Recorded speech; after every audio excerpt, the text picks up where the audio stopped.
Tekrardan herkese merhaba arkadaşlar. Bugün spot bölümünü inceleyeceğiz. Ama önce bu bölüm için yararlanabileceğimiz %20 komisyon indiriminden bahsedeyim. Açıklama kısmındaki paylaştığım linke tıklayarak kayıt olan herkes Binance borsasından spot işlemler bölümünde yapacağınız tüm işlemlerde %20 komisyon indirimi kazanıyor. Eğer hesap açıp kimlik doğrulaması yapmadıysanız bu link ile yeniden hesap açmanızı tavsiye ederim. Çünkü kayıt olurken kullanmadığınız takdirde daha sonra bu kodu girme gibi bir şansınız olmuyor. Yani bu fırsatı kaçırmış oluyorsunuz. Fırsatı değerlendirmek için bu tarzda bir yol izleyebilirsiniz. Umarım faydalanırsınız. Gelelim sonunda al-sat işlemlerine, spot bölümüne. Bu videoda spot işlemler menüsünde temel olarak bilmemiz gereken her şeyi deneyeceğiz arkadaşlar. Teklifler hariç. Bu teklifler bu video çok uzun olacağı için bir sonraki videoya bırakıyorum bunu. Eğer aklınızda hala soru işareti bırakan yerler olursa yorumlarda belirtin, ekleme yapabilirim. Ya da kanalımın açıklama kısmında bulunan Telegram adresimden de benimle iletişime geçebilirsiniz. Yardımcı olmaya çalışırım. Şimdi gelelim konumuza. Burada BTC dolar yazan bir sekme var. Buraya tıkladığımızda işlem yapabileceğimiz coinleri bize gösteriyor. Tabi bu favoriler sekmesi, bunu bir önceki videoda anlatmıştım. Dikkat ederseniz bazı coinlerin yanında 5x yazıyor. Bu 5x demek bu coinlerle margin işlemi yapabiliyoruz demek. Şu anda margin işlemini anlatmayacağım. Şu anda spot bölümünde bizi ilgilendirmiyor. Geri geldiğimde burada yüzdelik bir ibare var. Bu yüzdelik ibareye dikkat edilmesi gerekiyor. Çünkü yanlış anlaşılabiliyor. Çünkü mesela şöyle anlatayım. Şu anda saat 12.05 diyelim. Buradaki yükseliş azalış miktarı bir önceki günün saati saatine, dakikası dakikasına aynı zamandaki olan fiyatına göre hesaplanıyor bir önceki günün. Dün 1 dakika sonra BTC yükseldiyse bugün de 1 dakika sonra aynı oranda yükselmezse şuradaki azalış yükseliş miktarı ona göre değişecektir. Buna dikkat edin. Saati saatine, dakikası dakikasına olan fiyatı kıyaslayıp yüzdelik yükselişi veriyor. Burada yine dönüştür ve analiz sayfası var. En sağdaki de teklif geçmişimiz. Buna tıkladığımda biz de burada yaptığımız işlemleri, al-satları iptal ettiklerimizi bile görebiliriz. Şurada filtre seçeneği var. Bu filtre seçeneğine tıkladığımızda ne kadar bir zaman dilimini bakabileceğimizi gösteriyor. Maksimum 3 aya kadar olan kısmı gösteriyor. Burada sadece alıp sattıklarını değil, emir verip iptal ettiklerinizi de gösteriyor. Onlar da soluk renkli oluyor gördüğünüz gibi. Mesela bu BNB'yi almışım ama diğerlerini iptal etmişim, almamışım. Üzerine tıkladığınızda da daha detaylar gözüküyor. Şimdi gelelim şu sağ tarafa.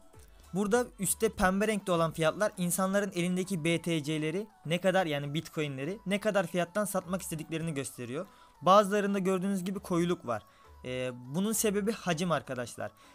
İnsanlar o fiyattan ne kadar çok BTC satılmak isterse o fiyatın hacmi o kadar artıyor. Gördüğünüz gibi sürekli fiyatlar değişiyor. Çünkü Binance borsasında işlem yapan insanlar çok fazla.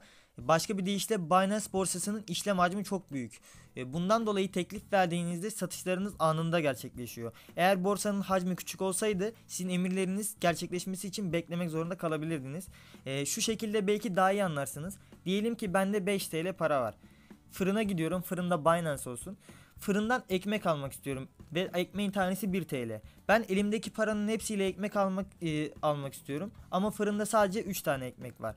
Bu 3 ekmek fırının hacmi arkadaşlar. Ben 3 ekmeği alacağım.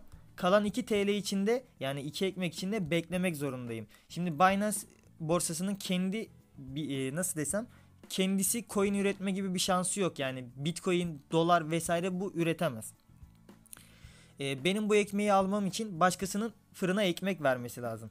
2 tane ekmek beklemek zorundayım. Eğer fırının hacmi yeterli değilse ben bu 2 ekmeği daha alabilmek için belirli bir süre ekmek gelene kadar beklemem lazım. Hacim bundan çok önemli arkadaşlar. Eğer hacmi yeterli olsaydı ben beklemeden işlemimi kısa sürede halledecektim. Bu altta da yeşil renk olanlar BTC almak isteyenler. Biz al emri verdiğimizde buradaki fiyatların hacmine dahil olacağız.